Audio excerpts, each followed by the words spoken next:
Ya, jadi kita akan membahas tentang varian penjualan atau sales variance ya. Di dua pertemuan sebelumnya kita membahas tentang variance di biaya produksi, yaitu di direct material, direct labor, variable overhead, dan fixed overhead. Nah, perusahaan juga harus menghitung varian penjualan karena tidak hanya perusahaan harus efisien dalam memproduksi barang dan jasa, tapi juga perusahaan harus dapat meningkatkan penjualannya. Karena tujuan perusahaan adalah meningkatkan laba perusahaan. Laba bisa dicapai dengan cara terus meningkatkan penjualan dan pada saat yang bersamaan juga melakukan efisiensi biaya sehingga profit meningkat. Profit meningkat diharapkan harga saham meningkat sehingga apa eh, kekayaan pemegang saham juga meningkat. Nah, dalam pertemuan kali ini kita akan belajar bagaimana menghitung varian penjualan ya. Nah, ini lagi banyak gonjang-ganjing di kita gitu kan bahwa ekonomi lagi sulit, jualan lagi sulit dan segala macam ya. Nah, kita bisa menganalisis apa yang terjadi sebetulnya terhadap penjualan perusahaan. Oke, kita mulai ya. Nah, yang pertama adalah kita menghitung varian anggaran statis. Nah, ini hasil aktual penjualan ya dalam bentuk contribution margin kita bandingkan dengan anggaran statisnya.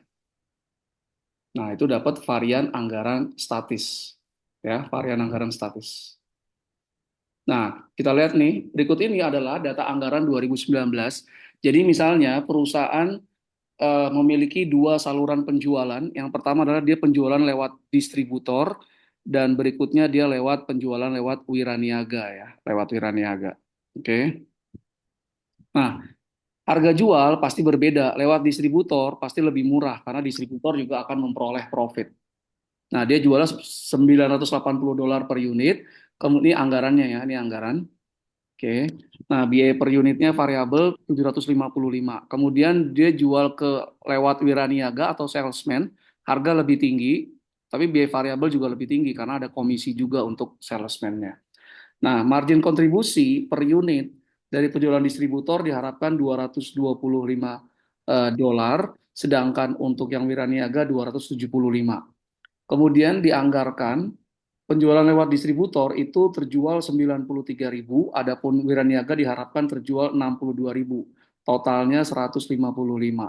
Nah, ini 60% adalah 93.000 dibagi dengan 100 total 155. Jadi totalnya berharap ini namanya mix ya atau sales mix atau bauran penjualan 60% itu terjual melalui distributor, 40% terjual melalui wiraniaga. Total margin kontribusi adalah margin kontribusi dikali dengan volume penjualan. Nah, ini. Oke, dapat 30 totalnya 37.975.000 US dollars ya. Nah, ini adalah hasil aktualnya. Nah, kalau kita lihat hasil aktual, penjualan lewat distributor ternyata harga jualnya lebih rendah daripada yang dianggarkan nih, 980. Dia cuma 975,5. Sedangkan penjualan lewat wiraniaga juga mengalami penurunan harga tapi tidak sebesar penurunan harga lewat distributor. Nah, ini ada kemungkinan distributornya minta tambahan tambahan diskon ya. Bisa jadi seperti itu. Nah, kemudian biaya variabel per unitnya tapi memang lebih rendah, tapi sedangkan yang wiraniaga lebih tinggi. Maka margin kontribusi per unit untuk distributor itu lebih tinggi ini 226.275 dibandingin yang anggarannya 225. Tapi margin kontribusi wiraniaga itu hanya 264,45 di bawah 275. Nah, kita lihat volume penjualan itu secara total dia tidak mencapai target, hanya 150. Ini terjadi lebih karena penjualan wiraniaganya mengalami penurunan, sedangkan ke distributor mengalami peningkatan. Nah, ini persis terjadi di tempat saya. Penjualan lewat distributor, kami tempatkan buku-buku penerbit Salemba dijual di marketplace ya, kayak Shopee, Tokopedia, segala macam. Itu penjualan makin naik tiap tahun.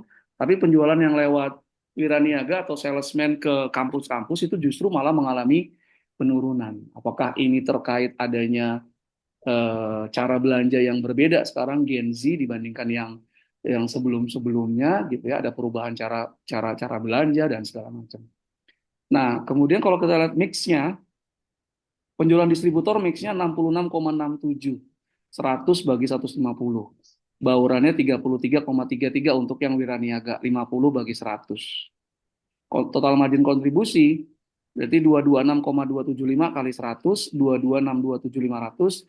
Adapun yang wiraniaga 264 kali 50.000, 1322, 222.500. Nah, secara total actualnya ini lebih rendah. Nah, kalau kita lihat anggaran statis tadi, hasil aktual dikurangi anggaran statis. Nah, ini hasil aktualnya berapa in total, guys? 35 berapa? 35.850. 3850, sedangkan hasil ininya berapa? Anggarannya yang dianggarkan berapa? 37.975.000. Oke, jadi actualnya itu lebih rendah margin kontribusinya dibandingkan dengan yang dianggarkan atau budgetednya. Nah, ini gimana nih? Favorable, unfavorable, varian anggaran statisnya. Favorable apa unfavorable? Hmm? Unfavorable ya, beda dengan produksi, biaya produksi. Biaya produksi kalau actualnya lebih kecil daripada anggaran, itu dia favorable. Tapi kalau penjualan actualnya lebih kecil daripada budgetednya, ini justru unfavorable. Kalau penjualan kita berharap actual lebih tinggi daripada yang dianggarkan. Gitu ya. Kalau biaya kita berharap actualnya lebih rendah daripada yang dianggarkan. Nah, cuman kita bisa lihat bahwa nggak bisa diperbandingkan juga karena total anggarannya, total volume penjualan ini 155.000, sedangkan ini 150.000. Nah, ya berarti kita harus cek lagi apa nih anggaran statis saat ini. Nah, ini actual dikurangi yang dianggarkan, maka selisihnya varian anggaran statisnya yang paling atas ya itu adalah 2.125.000 unfavorable karena actual lebih rendah daripada yang dianggarkan. Ingat ini sales ya. Nah, ini.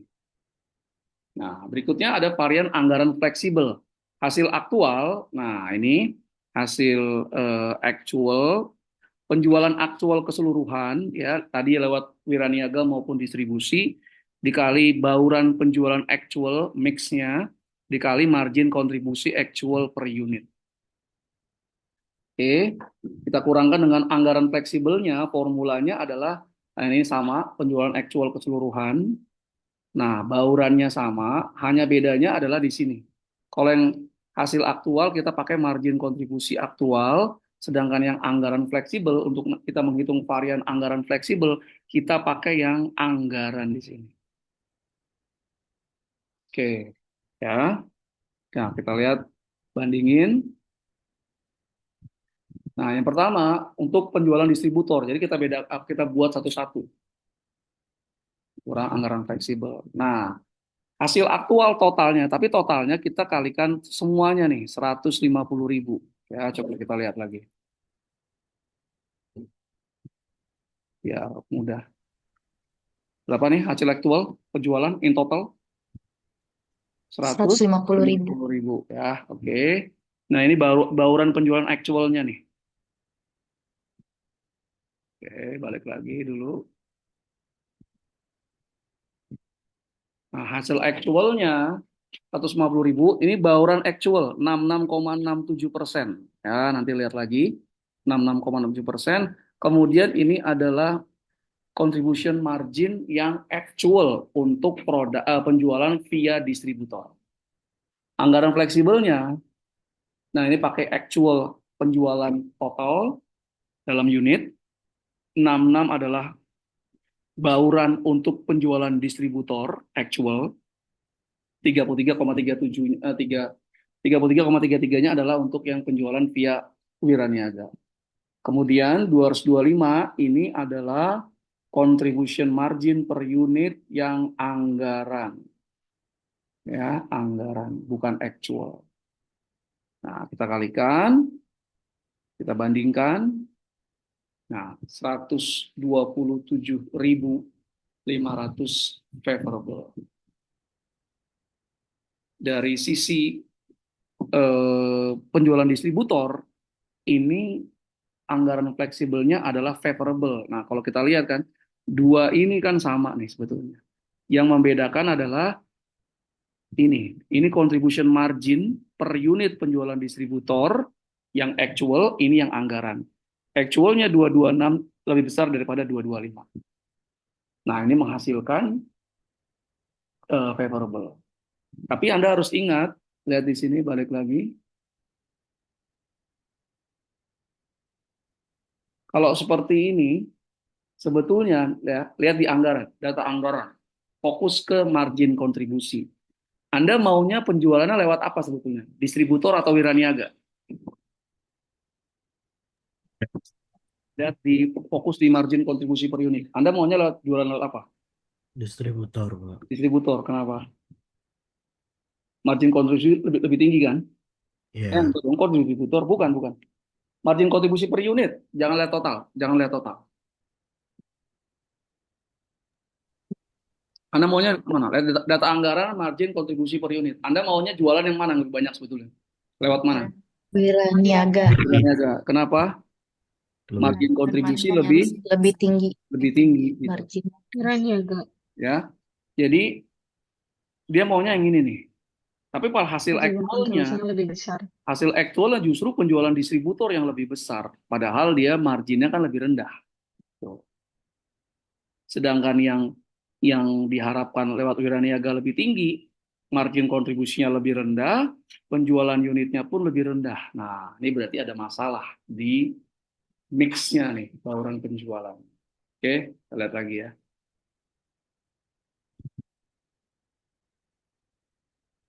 Jadi distributor itu varian anggaran fleksibelnya adalah favorable. Sekarang kita lihat yang penjualan lewat wiraniaga.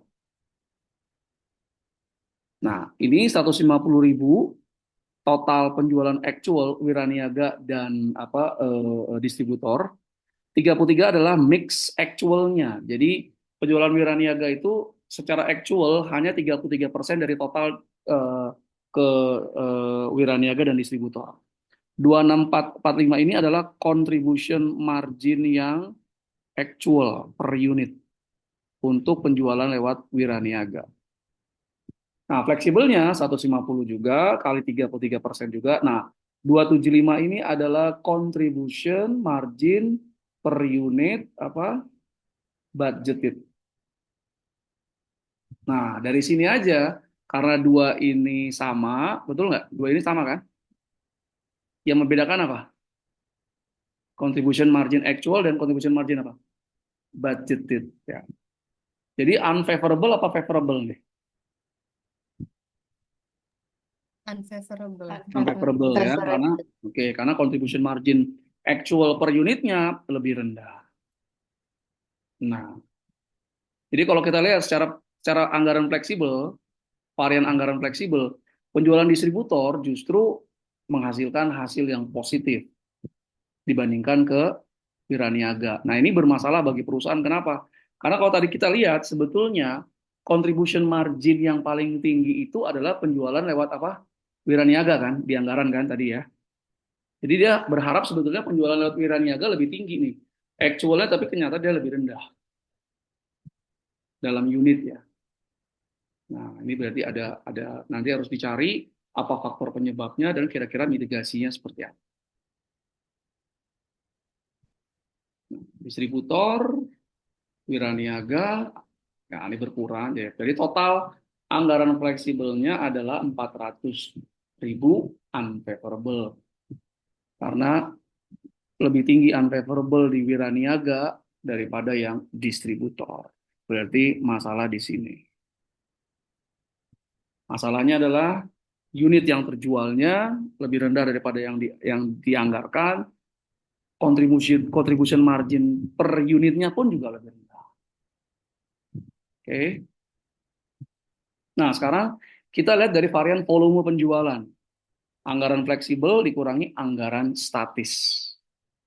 Nah, formulanya anggaran fleksibel ya, penjualan aktual keseluruhan kali bauran penjualan aktual kali margin kontribusi anggaran per unit.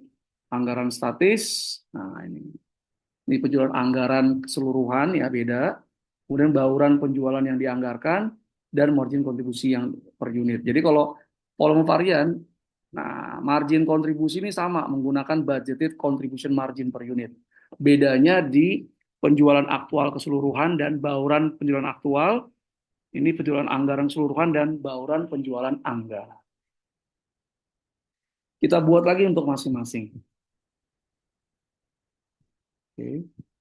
Nah, ini 150.000 total. Ini adalah actual penjualan. 66 ini adalah sales mix actual. Ya. Jadi ini actual penjualan total dalam unit.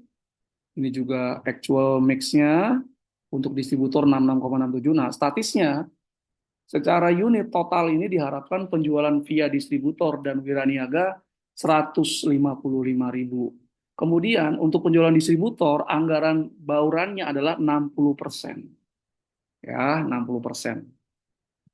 Nah, 225 ini adalah budgeted contribution margin. Ini juga budgeted contribution margin. Nah, ya, hasilnya favorable. Kenapa? Untuk penjualan distributor ternyata sales mix-nya ini ya, ini sales mix actual itu lebih tinggi daripada ini sales mix budgeted. Nah, itu dia. Ya, untuk distributor favorable volume variance-nya. Karena kalaupun kita lihat secara unit nih, kalau kita lihat secara unit, ya, balik lagi ke anggarannya. Nah, yang dianggarkan berapa penjualan distributor? Ini 93.000. Hasil actualnya 100.000. Lebih tinggi. Makanya secara volume itu dia favorable untuk yang distributor. Nah, bagaimana dengan yang ke wiraniaga? Penjualan via wiraniaga.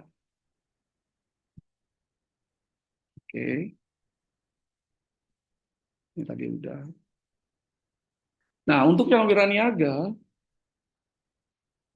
150 ini penjualan actual. Nah, ini adalah sales mix actual. Nah, ini 275 adalah contribution margin per unit budgeted. Nah, anggaran statisnya yang terjual total 155. Nah, sales mix dari wiraniaga itu dianggarkan 40%. Tapi dia cuma mencapai 33%. Nah, ini yang sama, contribution margin. Jadi dari sini kita bisa lihat dia unfavorable. Nah, 3,3 juta unfavorable. Jadi kita bisa lihat bahwa untuk volume penjualan pun ternyata yang bermasalah adalah wiraniaga. Distributor dia masih favorable karena penjualan aktualnya dalam unit lebih tinggi daripada yang dianggarkan. Sedangkan wiraniaga ini jauh lebih rendah. Nah, volume varian penjualan akhirnya in total adalah unfavorable.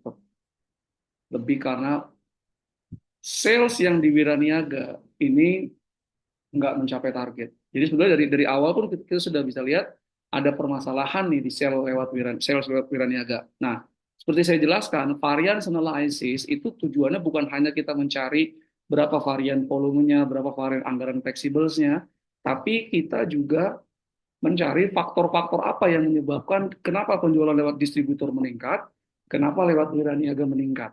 Nah, ini juga contoh yang saya dapat sejak 2022, penjualan tepat sayap, Perbis Salemba, penjualan via e-commerce kami yang jual sendiri e-commerce plus lewat tadi marketplace, itu tiap tahun selalu meningkat, wiraniaga tiap tahun selalu turun. Nah, ini membuat perusahaan saya langsung melakukan apa pengalihan sumber daya, kita lebih fokus di apa yang lewat marketplace tadi segala macam, tapi juga tidak tidak melupakan yang ada di penjualan lewat salesman. Nah, ini juga terjadi seperti ini karena saya melihat terjadi perubahan perubahan cara pembelian ya, behavior dari Gen Z yang menjadi target market kami, yang tadinya mau dulu sama dosen, dia belinya hanya lewat dosen, dia cuma tahu bahwa buku hanya ada lewat dosen. Sekarang informasi begitu menyebar, mereka bisa lakukan perbandingan, lihat lihat di apa ya, di marketplace segala macam. Nah, ini yang menjadi masukan di tempat saya contohnya. Nah, sekarang kita lihat varian dari sales mix-nya. Nah, margin kontribusi yang dianggarkan untuk sales mix yang actual kita kurangi dengan margin kontribusi yang dianggarkan untuk bauran penjualan yang dianggarkan.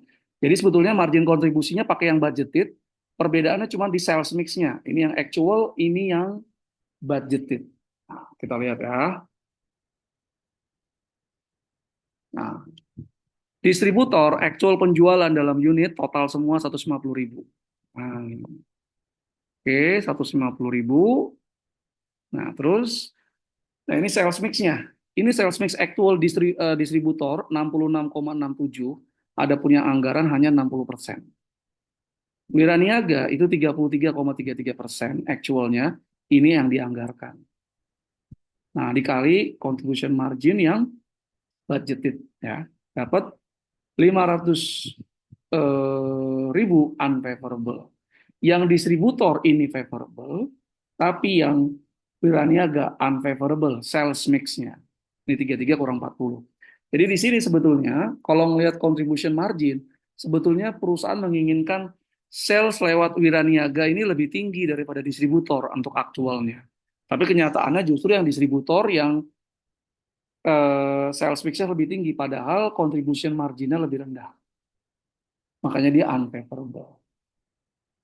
Jadi bagaimana ke depan bisa meningkatkan penjualan lewat Wiraniaga atau meningkatkan penjualan lewat distributor sekaligus meningkatkan contribution marginnya.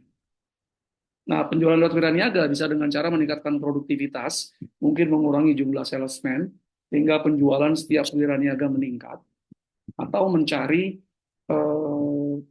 daerah-daerah pemasaran baru yang selama ini belum pernah di apa ya, didatangi oleh salesman-nya misalnya. Oke. Berikutnya, perusahaan juga mementingkan pangsa pasar atau market share. Perusahaan itu bergabung dalam industri. Industri adalah sekumpulan perusahaan yang memiliki model bisnis yang sama. That's industry. Marketplace berarti bisnis modelnya di marketplace, berarti ada kayak Tokopedia, ada Shopee, ada Blibli, ada Lazada. That's industry. Nah, setiap perusahaan dalam industri mengharapkan ukuran pasar, ukuran industrinya juga mengalami peningkatan. Jadi pembelian total industri tersebut meningkat ya. Kayak misalnya otomotif. Tiap tahun berharap penjualan total otomotif di Indonesia, mobil dan motor itu selalu meningkat. Berarti kalau industrinya bertumbuh, perusahaan punya harapan bahwa dia juga akan bertumbuh. Nah, beda kalau industrinya sedang mengalami penurunan atau declining, ya ini ada kaitan dengan marketing ya. Jadi ada empat tahapan dalam industri. Ada tahapan awal, tahapan pertumbuhan, kemudian mature dan decline. Kalau ukuran pasar decline, berarti penjualan total industrinya mengalami penurunan. Nah, ini agak-agak ngeri kalau mengalami penurunan ya. Ini mungkin yang terjadi di industri garment di Indonesia gitu ya. Ini penjualan industrinya totalnya setiap tahun sekarang mengalami penurunan. Nah, salah satu faktornya adalah mungkin banjirnya produk-produk impor ya yang selundupan nggak bayar apa biaya masuk dan segala macam. Apalagi kalau nggak salah saya pernah baca terakhir ini eh, pusat pembuatan apa tuh produk-produk palsu di Cina itu sekarang nggak bisa lagi ekspor ke Eropa. Kalau dia nggak bisa ekspor ke Eropa, pasti akan diekspor salah satu ke Indonesia. We are big market ya. Ini akan jadi masalah lagi. Nah, kemudian ukuran industrinya, ukuran pasarnya bertambah, tapi belum tentu pangsa pasarnya bertambah. Pangsa pasar suatu perusahaan adalah total penjualannya dalam unit dibagi total penjualan industri. Nah, itu pangsa pasar atau market share. Nah, agak aneh kalau industrinya bertumbuh, tapi pangsa pasar perusahaan makin turun. Berarti ada penurunan penjualan dalam unit di perusahaan. Apakah selera pelanggannya berubah? Apakah produk perusahaan tidak lagi berkualitas, kalah bersaing dengan produk-produk baru? Nah, ya ini yang di Eropa lagi pusing karena mobil-mobil elektrik dari Cina itu juga sudah mulai masuk ke sana dan itu sudah mulai mengurangi penjualan perusahaan-perusahaan otomotif raksasa ya kalau kayak Volkswagen dan segala macam. Nah, jadi setiap manajemen maunya industri bertumbuh, kemudian pangsa pasar perusahaan pun juga bertumbuh atau market share-nya bertumbuh. Oke, kita lihat. Ini anggarannya. Tadi estimasi penjualannya dalam unit dia menjual 155.000 melalui dua channel penjualan, distributor dan wiraniaga atau salesman. Ukuran pasar yang diharapkan, ukuran pasar yang diharapkan 775.000 unit. Jadi secara anggaran market share yang diharapkan adalah 155 bagi 775. 155 bagi 775 ya. Nah, jadi coba Anda bagi deh. 155 bagi 775 20% nggak? Betul nggak? Betul nggak? 155 bagi 775 betul nggak 20%? Betul, betul, Pak. Betul, Pak. Jadi pangsa pasar atau market share ini adalah penjualan dalam unit perusahaan, ya company, dibagi penjualan dalam unit industri. Nah, misalnya Toyota dia mau mendapatkan 30% dari pangsa pasar penjualan mobil di Indonesia. Jadi dari katakanlah perjual 1 juta, kalau Toyota berharap 30%, berarti 300 ribunya adalah mobil Toyota. Gitu ya. Nah, nanti di akhir tahun kita dapatkan actualnya. Ternyata penjualan aktual perusahaan hanya 150.000 unit. Kemudian ukuran pasarnya pun actualnya 800.000. Nah, ini ada hal agak anomali yang jadi early warning system bagi manajemen perusahaan. Kenapa? Pangsa pasarnya justru mengalami peningkatan 25.000 dari yang diharapkan. Tapi justru penjualan perusahaannya malah turun actualnya cuma 150.000. Ini harus jadi early warning system bagi perusahaan untuk mengetahui ada apa. Ya, ada apa. Nah, pangsa pasar actual 150.000 bagi 800.000. 18,75. Yang diharapkan berapa pangsa pasarnya? Di anggaran? Persen. 20%. Jadi dominasi perusahaan mengalami penurunan. Mengalami penurunan. Anda bisa lihat misalnya smartphone di Indonesia tahun 2000-an itu BlackBerry yang menguasai. Tapi terus mengalami penurunan, BlackBerry-nya juga abai mungkin segala macam. Dan akhirnya BlackBerry di Indonesia nggak tahu masih ada apa enggak. Ya. Nah, yang pertama, market share varian. Margin kontribusi yang dianggarkan untuk pangsa pasar actual dalam unit. Nah, ini dikurangi margin kontribusi yang dianggarkan untuk pangsa pasar yang dianggarkan. Pangsa pasar yang kita lihat. Actual dan budgetednya. Tadi 20% dan 18,75. Oke, kita lihat. Ini formulanya. Jadi pangsa pasar actual dalam unit dikali pangsa pasar actual dikurangi pangsa pasar anggaran ya kali margin kontribusi yang dianggarkan. Kita lihat. 800.000 ini adalah apa tadi 800.000 nih? 800.000 apa nih? Actual. Pasar aktual, Pak. Pangsa pasar actual ya, 800.000. Oke. Ini total penjualan apa nih? Sales actual industri ya. Oke. Nah, ini adalah pangsa pasar perusahaan yang actual dibandingin yang dianggarkan 20%. Kemudian ini 245. Nah, dari mana 245 nih? Apa nih kira-kira? 225 ini apa? Contribution margin per unit. Contribution margin apa? Per unit untuk yang penjualan kemana nih? 60%. Ini ke distributor. Distributor. Nah, ini ke salesman. Nah, cek lagi ya. Jadi kalau dijumlahkan itu 245 nih. Jadi margin kontribusi kita tidak lagi mencari per wiraniaga, per distributor, tapi in total kita lihat. Ya, in total. Maka hasilnya adalah 2.450.000 unfavorable. Kenapa unfavorable? Pangsa pasar actualnya apa? Di Lebih bawah kecil. yang dianggarkan. Nah, ini. Jadi kalau perusahaan itu mendominasi industri, ada berbagai keuntungan ya. Dia bisa jadi market leader. Nah, jadi market leader, dia bisa mendikte pesaing-pesaingnya. Kalau pesaingnya itu menjual harga per unit yang turun lebih rendah, maka langsung dibalas oleh market leader dengan menurunkan harga jual yang jauh lebih tinggi. Dan itu akan jadi perang harga antara perusahaan-perusahaan dalam industri. Siapa yang diuntungkan dengan adanya perang harga? Konsumen. Hmm?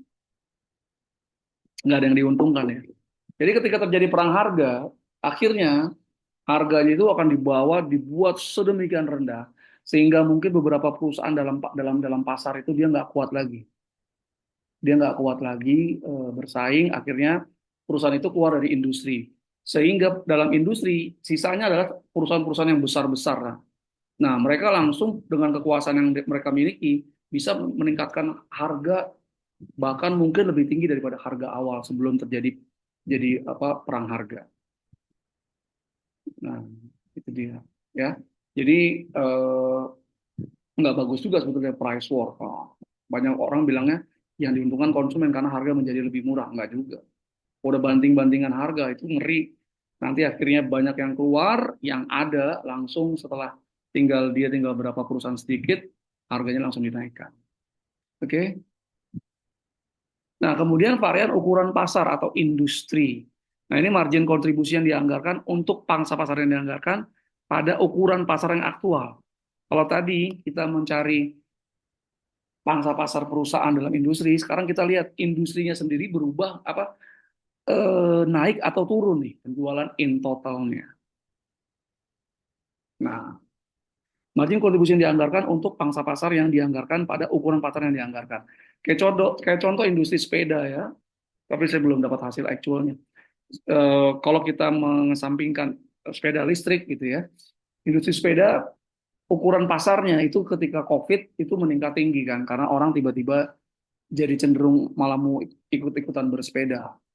Penjualannya meningkat, ukuran pasarnya. Nah, ketika sekarang ukuran pasar orang tiba-tiba nggak lagi berminat untuk bersepeda, akhirnya ukuran pasarnya, penjualan penjualan sepeda di industri sepeda itu mengalami penurunan besar dan itu juga berdampak kepada pedagang yang membuat sepeda, mungkin juga perusahaan yang pembuat sepeda juga. Jadi ukuran pasar ini juga penting banget untuk diperhatikan oleh perusahaan. Nah, dikurangi margin kontribusi dianggarkan untuk pangsa pasar yang dianggarkan pada ukuran pasar yang dianggarkan. Oke, kita lihat. Nah, ukuran pasar actual dikurangi ukuran pasar yang dianggarkan dikali pangsa pasar anggaran per unit, margin contribution dianggarkan per unit komposit ya. Oke. Ukuran pasar actualnya adalah 800.000, sedangkan yang dianggarkan 775.000. Nah, kemudian 20% ini adalah pangsa pasar yang dianggarkan untuk perusahaan. Dan tadi yang 245 ya sama ya, hitungnya ya. Maka dapat 1.225.000 favorable. Ya, favorable. Jadi ini yang agak menarik, pangsa pasar perusahaannya turun saat market size-nya justru naik.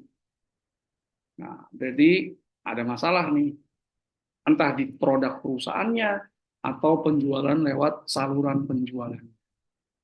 Itu PR besar bagi perusahaan untuk mencari apa terobosan yang akan diambil sehingga tahun depan penjualannya juga meningkat sekaligus pangsa pasarnya meningkat. Ya, oke.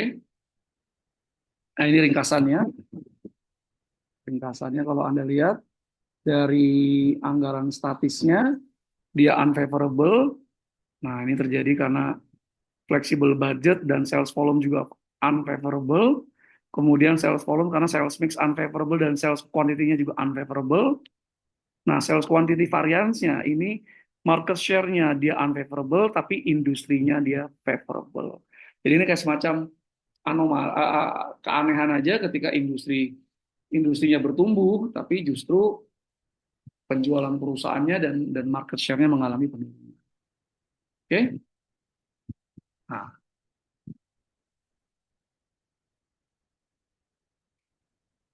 oke, ada pertanyaan?